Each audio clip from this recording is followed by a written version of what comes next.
શરૂ. શ્વાસ અંદર અને બહાર. એકદમ ધીરે ધીરે પાછળથી આગળની તરફ. તમારો કમરનો ભાગ છે ત્યાંથી ઊંચા થવાનો પ્રયત્ન કરો. અંદર લઈશું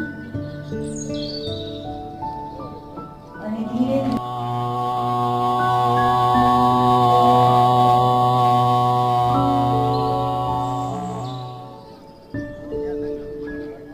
બંને હાથના પંજાથી તમે જે પકડી રાખ્યા છે